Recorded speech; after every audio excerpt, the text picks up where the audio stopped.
Hallelujah. तो आइए आज के वचन में चलें, पवित्र शास्त्र बाइबल से आज का संदेश सुने। आज का संदेश है भक्त की मृत्यु। भक्त की मृत्यु में से निकालिए भजन संहिता 116 अध्याय और 15 वचन। Sam's 116 verse 15। यहोवा के भक्तों की मृत्यु उसकी दृष्टि में अनमोल है। यहोवा के भक्तों की मृत्यु उसकी दृष्टि में अनमोल है।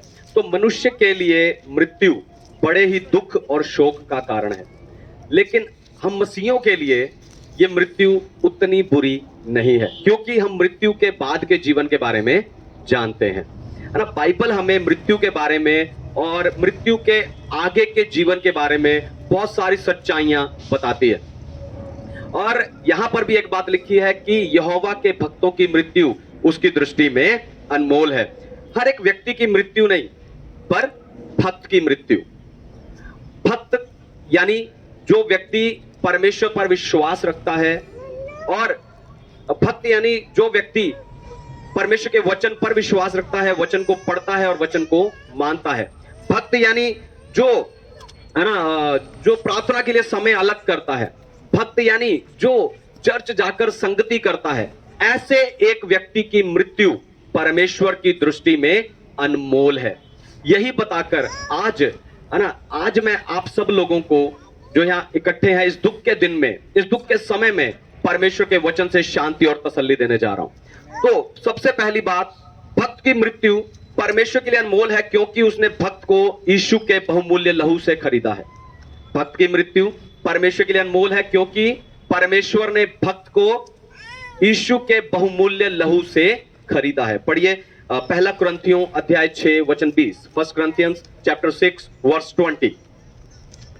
क्योंकि दाम देकर मोल लिए गए हो, इसलिए अपनी देह के द्वारा परमेश्वर की महिमा करो। तुम दाम देकर मोल लिए गए हो। आप न्याय की बात तब करते हो जब आपके साथ कुछ गलत होता है, या जब आपके किसी अपने के साथ कुछ अन्याय होता है। मान लो, है ना, मान लो कोई जानबूझकर बिना किसी बात के, है ना, आपको आपके बारे में कोई झूठी बात फैलाए, या आपके बच्चों को मारे, या आपका कुछ चुरा ले, या आपका कोई सामान तोड़कर, है ना, वो आपका कुछ नुकसान कर दे।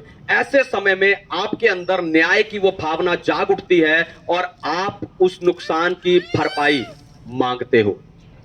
ऐसे ही सारी मानव जाति पाप में पड़ी हुई थी और परमेश्वर उस पाप की भरपाई की मांग कर रहे थे।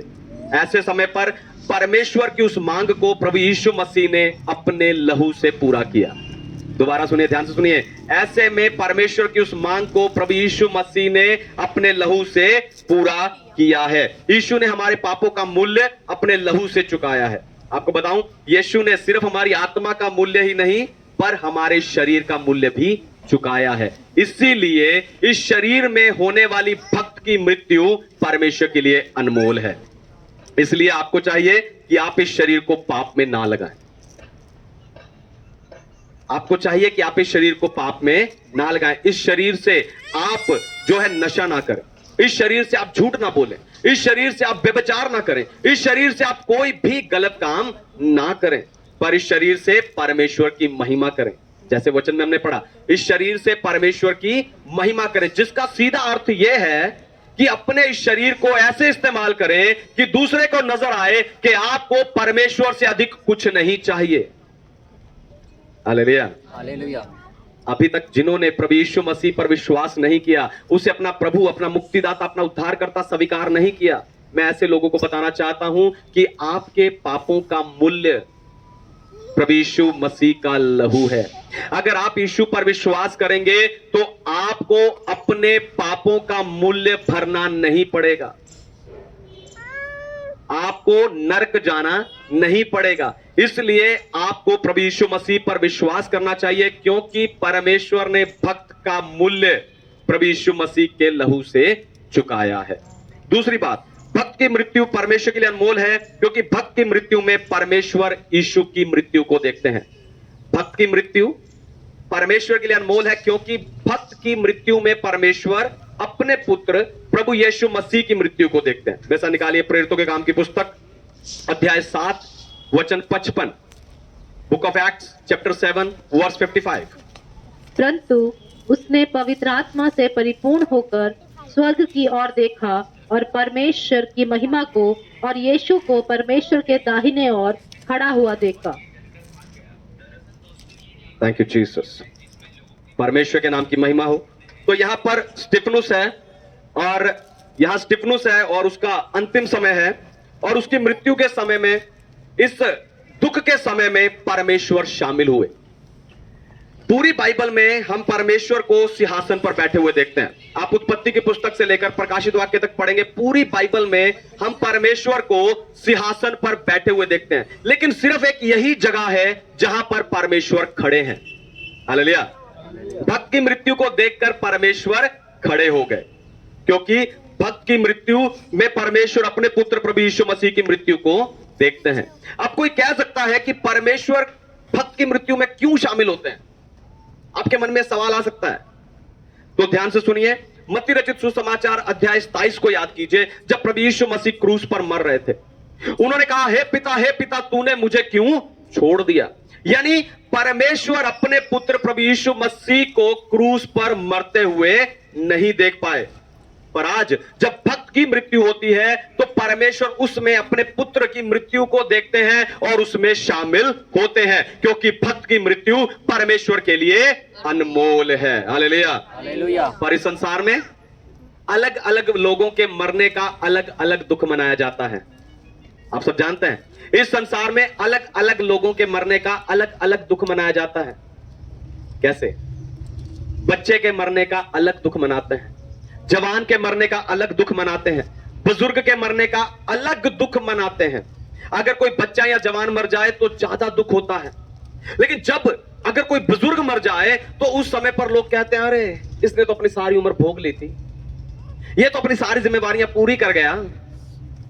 पर आपको बताऊं, परमेश्वर की नजर में 90 साल का एक बुजुर्ग व्यक्ति और 20 साल का एक जवान व्यक्ति के मृत्यु का मूल्य एक बराबर है, या यो कह लो कि बहुमूल्य है, जिसका कोई अनमोल या कोई मूल्य नहीं है। हालेलुया। क्योंकि परमेश्वर के भक्त की मृत्यु उसकी नजर में अनमोल है, क्योंकि भक्त की मृत्यु में परमेश्वर अपने पुत्र प्रभु यीशु मसीह की मृत्यु को देखता है, फिर चाहे वो 90 साल का हो, चाहे 50 का, चाहे 20 साल का हो। तीसरी बात, भक्त की मृत्यु परमेश्वर के लिए अनमोल है क्योंकि भक्त का पुनरुत्थान होगा।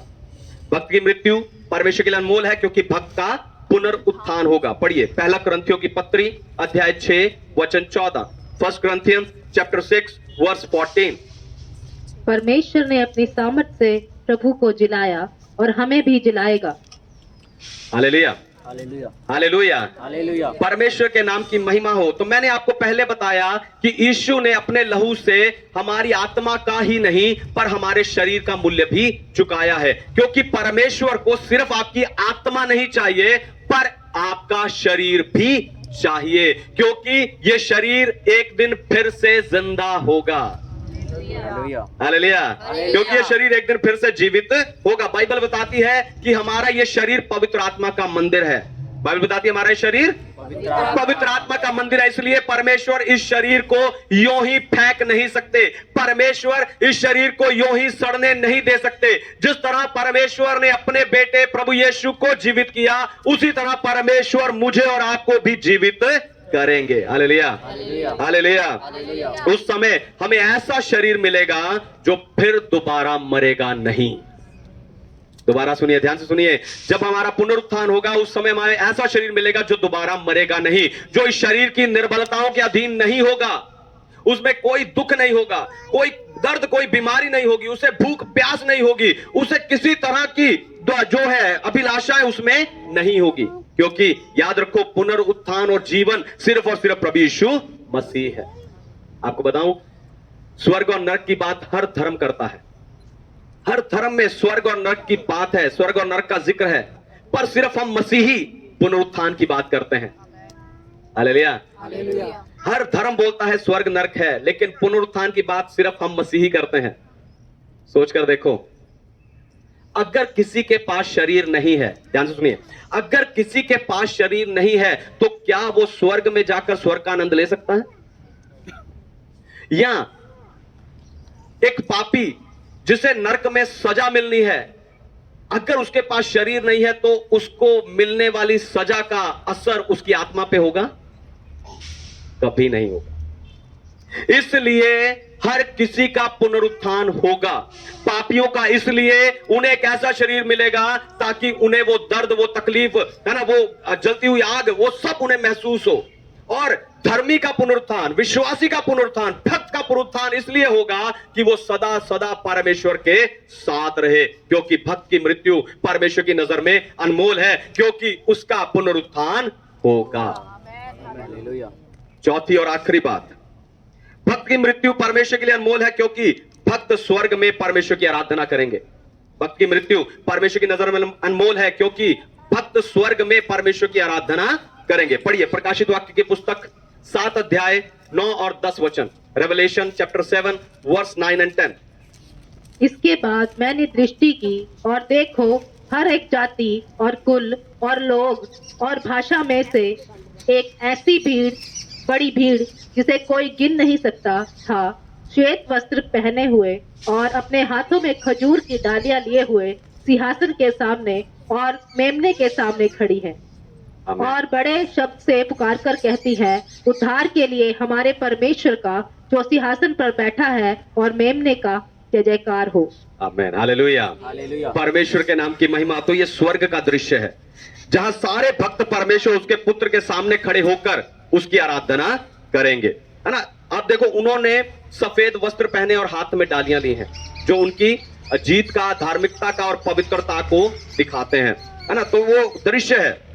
आपको बताऊं, पिछले सोमवार भाई हस्तराम हम सबको छोड़कर प्रभु के पास महिमा में प्रवेश कर गए, और कल संडे के दिन हम सब यहाँ आराधना कर रहे थे और भाई हस्तराम वहां स्वर्ग में आराधना कर रहे थे। अंत में एक कहानी बताकर मैं यहाँ पर खत्म करूंगा। एक बार एक विश्वासी बहुत ज्यादा बीमार था और वो हॉस्पिटल में एडमिट था। वो बिल्कुल मरने वाला था, कुछ दिनों में उसकी मृत्यु हो जानी थी। इसलिए एक डॉक्टर रोज सुबह शाम उसको देखने के लिए आता था। जब वो डॉक्टर उसके पास आता था तो पूछता था, तुमने दवाई समय पे क्यों नहीं ली, तुम खाना समय पे क्यों नहीं खा रहे हो, अच्छा खाना खाओ, तुम मर जाओगे, तुम्हारे पास दिन थोड़े हैं। उस विश्वासी ने कहा कि डॉक्टर साहब, अगर मैं मर भी जाऊं तो मुझे विश्वास है कि मैं स्वर्ग जाऊंगा, मेरा प्रभु वहां बैठा है मुझे रिसीव करने के लिए। वो इसी तरह बोलता रहता, लेकिन एक दिन डॉक्टर को गुस्सा आ गया और डॉक्टर ने कहा, क्या बात कर रहा है, तुझे कैसे पता यीशु मसीह वहां है, क्या तूने उसे देखा है? और वो विश्वासी चुप हो गया। उसी समय पर जब डॉक्टर उसे चेक कर रहा था तो किसी के नाखूनों से खुरचने की आवाज आई। वो जो विश्वासी था वो हैरान हो गया।